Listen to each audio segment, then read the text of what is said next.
This fat tire electric bike has front suspension and a 48 volt 20 amp hour battery pack and a 750 watt geared hub motor. They say the max torque is 90 newton meters. We're gonna put that to the test on the 20% grade and see if it can ride on the sand by the beach. It's called the E-bycco C8, and today we're gonna review it. You can see the current price linked below the video in the description box, and if you do decide to buy this bike, if you use that link down there, you'll get a free accessory pack. It's worth 126 bucks, and it's got a lock, a riding bag, brake pads, and a water bottle holder. But don't buy this thing just yet. We gotta review it and see what it's made of.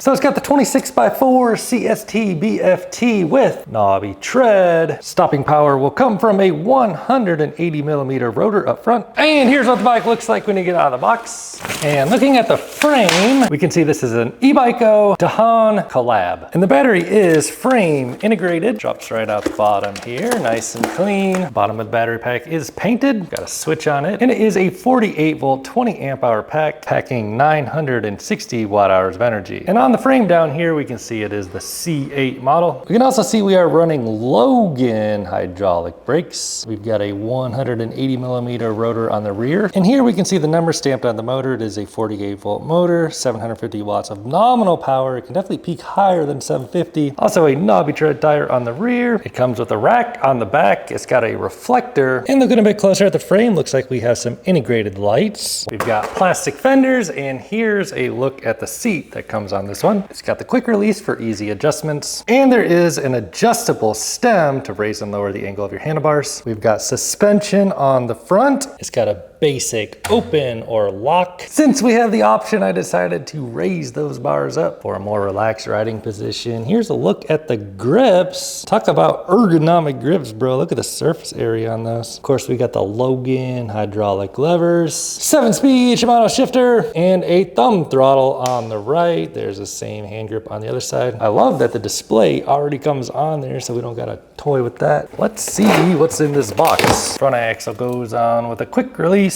Does have an owner's manual. It's got a set of metal pedals, and it comes with a charger, obviously. It is a 3 amp charger, 20 amp hour battery pack. Would take about just under 7 hours to charge from completely empty to full. Front axle has open dropouts. One benefit of those open dropouts is it makes it easy to drop the front wheel on. It's also relatively easy to take the front wheel on and off using the quick release skewer. Snug that down. And we've got just a few more parts to throw on this bike, but let me show you the size of this bike. So the seat is on max height. I am 6'5", inseam 34. So we still got to put that rack on the back, but swinging a leg on over puts you in a nice upright riding position for me when the stem is raised up. Here is what my pedal stroke looks like on this bike. So kind of a leisurely upright feeling bike for me, even at a tall height, but obviously you could drop that seat down, and that's how low the seat goes. So getting on the bike with the seat on minimum, obviously the seating position is even more upright when the seat is way down here. So this bike could definitely fit a shorter rider as well. Weight doesn't feel so bad with the battery off. Let's actually weigh it real quick. So what I like to do is weigh myself, then subtract my weight. It says 190. So before adding the fender and the battery and the rear rack, scale says 250. So that'd be 60 pounds for just the bike, which actually isn't terrible. And then throwing the battery on the scale, it says 11.2 for the battery. So that'd be about 71 pounds. Then we got to throw on this rack, which weighs about a pound or two. It's got the mounting points for the rear rack, and it has mounting points for a front basket as well. Don't see anything for a water bottle mounting point. Here's a peek at the 7-speed Shimano cassette. It's got a Shimano Tourney TZ derailleur, and looking at the chain ring, here's what we're looking like. Pretty typical. So let's drop that battery in there and get this thing fired up. So we have seen this display before. Get some basic readouts like pedal assist level 1 through 5, battery readout and bars. Oh, we got some hazard lights. You tap that button for hazard lights. It's also got turn signals, which are indicated up here on the dash. Holding the I button, we can tab over to odometer, max speed, average speed, and voltage of the battery. So looking at it from the rear view, when you turn on the turn signals, there's what they look like. You can turn them on both at the same time with the hazard light light button, or you can simply turn on the lights of the bike, which makes them turn red. If you grab a brake lever, they light up a bit brighter. You can also put your turn signal on while you have those lights on, and you can turn them off. It looks like that. Grabbing a brake lever when they're off, that's what they look like. Sweet. Doesn't have any signals or anything up on front of the bike, which is pretty typical, but you can turn on the headlight, and there's what y'all looking like. It's also got a horn. Here's what it sounds like. Pedestrian friendly.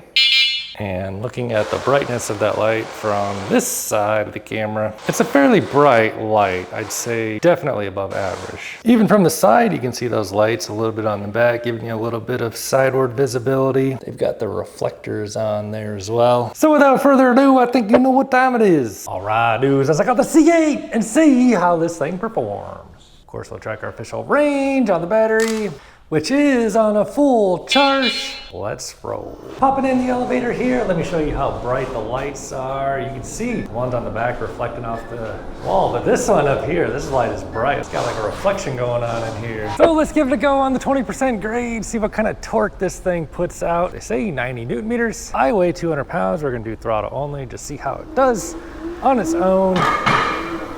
So it's got enough torque to pull us up this without any sort of pedaling at all. Did not pedal at all. So hopping on this fat tire e-bike, the first thing I am noticing about it is a comfortable ride. It's got these super wide ergonomic grips. Handlebars come up nice and high. Chill riding position. I'll tell you about the power modes here in a minute when we get to the beach. So just holding down the throttle, it will take you over 31 actually. And don't forget, we do have blinkers on this bike, so we can put on turn signal, cut across a couple lanes of traffic. Come on, baby, we got it. So let's give it a 0 to 20 rip, throttle only. I weigh 200 pounds, ready, go. 10, 15, 19, 20, and it'll keep accelerating you beyond 20. So I'd say power on this one is strong, but not like crazy.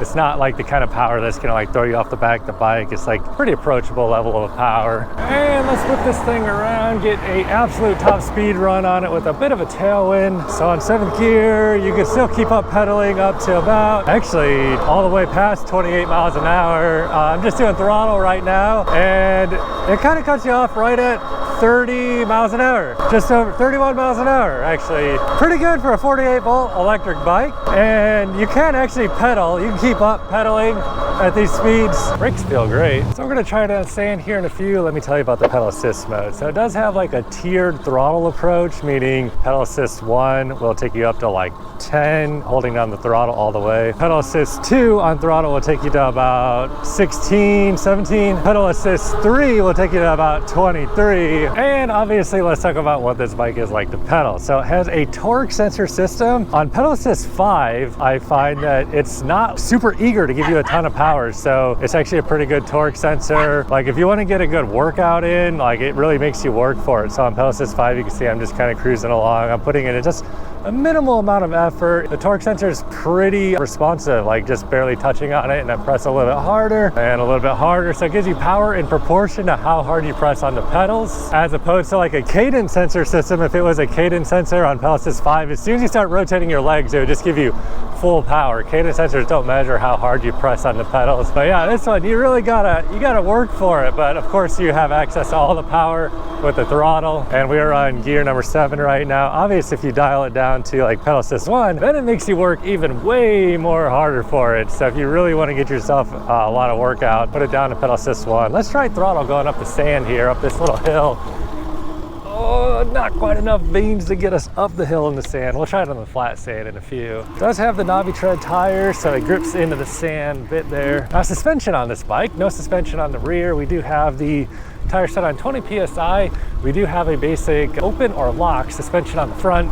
So if you're gonna be doing off-roading, I'm kind of bouncing up and down off the seat here. Probably wanna stand on the pedals, use your legs as rear suspension, and keep that front shock open to utilize the front shocks. This bike does feel actually pretty light and playful, considering what it is. Some of these bikes, they can start to get pretty lethargic, pretty heavy feeling, especially these fat tire ones. This one's not so bad. So I actually like that you can actually pedal this one going kind of slow, because a lot of times these e-bikes, man, they just want to take off on you and go like minimum 15 miles an hour. But I mean, you can actually put this thing on like pedal assist 1, and it just really doesn't give you too much power when you press on those pedals. Same goes even on like pedal assist 2 or pedal assist 3. You can ride this thing like 9-10 miles an hour, but also obviously all you gotta do is crank it up to like 5 and press on that throttle just a little bit. It'll get you going fast too. Even from like a complete stop, like if you start pressing on the pedals, you can feel that torque sensor kick on pedal assist 5. So this thing is actually a pretty nice torque sensor, especially for a hub motor. And whenever you can like control your power at like really low speeds like this on pedal assist 5, that's a good thing. That's a sign of a sensitive and good torque sensor. We'll try it on the sand here in just a minute. I'm gonna just kind of full throttle. Oh, doggy, watch out there, buddy.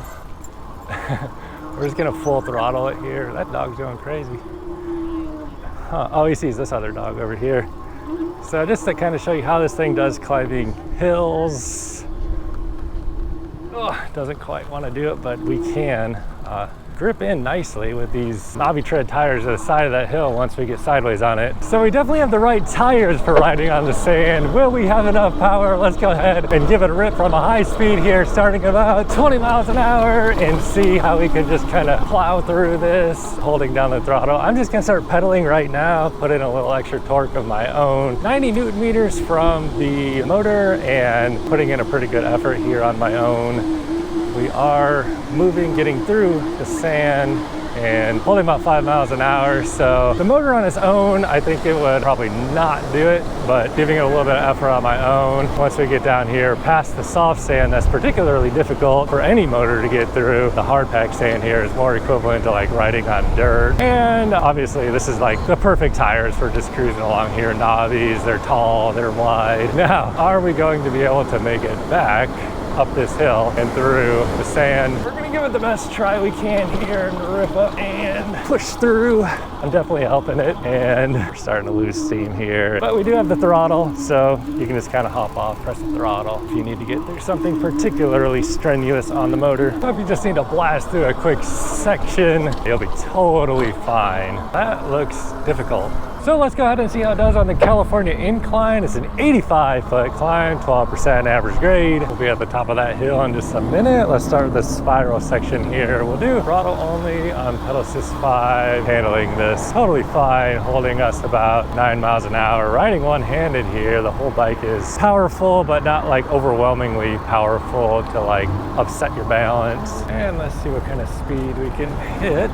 Going up the California incline, full throttle here. We'll test the brakes and see the final range here shortly, sitting at about 13 miles an hour, 14, 15, still pulling, getting us up to about 17 so far, 18, still putting on a little bit of speed here, 19, hitting 20, literally just holding the throttle, not even holding on the handlebars or anything here, no pedaling, and yeah, 20 miles an hour. So the brakes, we do have hydraulic brakes, 180 millimeter rotors, Logan brake. The braking power on this bike feels good. The levers feel nice. They have a nice smooth linear feel to them. They're strong. These CST BFT tires put that power down to the ground pretty well. These tires stick pretty good on the pavement. The only thing that's not my favorite with this bike is the quick release axle on the front. Like if you really pulling those brakes really hard, you can kind of upset the balance of the wheel. Through axle is always the best, in my opinion, on something that is essentially a motorcycle with pedals. But you do have the benefits of the quick release. You can pop that front wheel off and on easily if you need to be loading it up in a car or something. I can feel just doing these hard pulls though, it's kind of upsetting that front wheel just a bit on the axle. I'm gonna tighten it up just a bit here. I would recommend, if you have a quick release on your electric bike, you make sure this thing is snugged up every now and then. You would not want this thing to pop off on you going 30 miles an hour or even 5 miles an hour. So let's give it a pretty hard stop from mid-20s here. Yeah, the brakes are strong. They feel real good. Stop. Oh my goodness. Yeah, it'll definitely lock up that front tire on you. Just don't pull them too hard, bro. So at the halfway point of this ride, we're at 49.6 volts. We're gonna head on home, check the final range. I'll share my final thoughts on the C8 along the way. So in general, I'd say some of the highlights of this bike are the torque sensor. It's like a very nice sensitivity torque sensor. And as mentioned, you can like actually ride this bike like an electric bicycle. It's not trying to just, you know, go crazy on you on the power and the speed, but it is sufficiently powerful. It'll definitely give you a boost for climbing hills. I don't know the exact peak power output of this bike, but it is a 90 Newton meter bike, and I feel like this would probably pass the vibe check for a lot of areas in terms of like the law for power on e-bikes. It is 750 watts nominal power, although I can tell by pressing that throttle, it is more than 750 watts peak. It's a comfortable bike to be on. The upright handlebars, you know, the bars themselves have a bit of a rise, and then it's got this little stem riser, so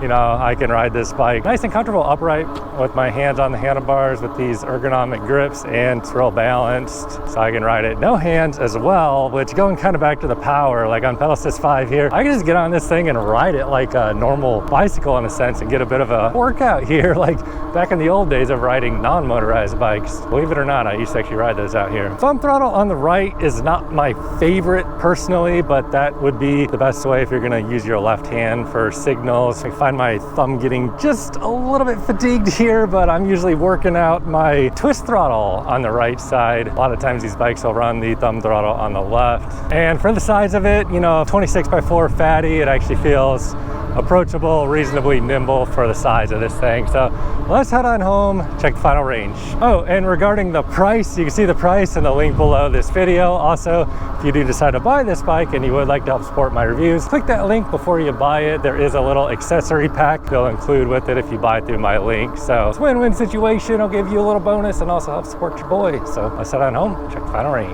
Oh no, somebody just wiped out on the roller skate. Don't forget to wear your helmets, bros.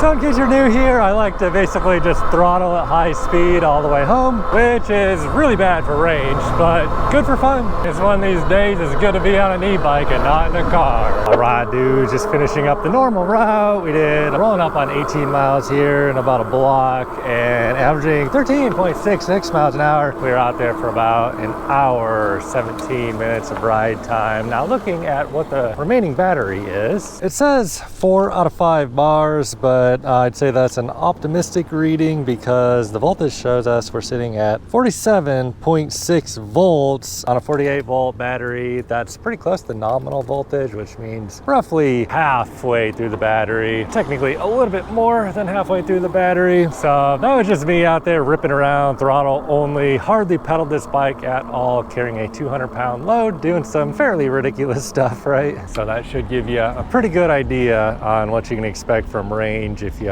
ride the way I do. So if you have decided this is the bike for you, you like what you're seeing, click that link down below the video, buy through that link. You can see the current price down there and you'll get that little accessory package if you use my link down below. However, if this is not the kind of electric bike you're looking for, bro, you should probably watch this video right here because YouTube is recommending it to you and they know what you're gonna want to see. Catch you over there.